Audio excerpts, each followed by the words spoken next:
For today's video ay ituturo ko sa inyo kung paano tugtugin ang kantang Blue by Youngkai. So bago tayo magsimula ay kailangan natin ng kapo.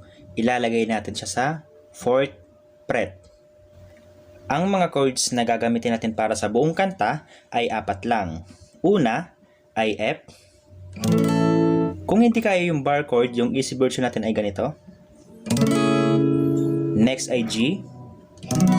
Next ay C. Last ay A minor. Para naman sa strumming pattern niya ay ganito. 6 na down strum lang bawat chord. Your morning eyes, I could stare like watching stars.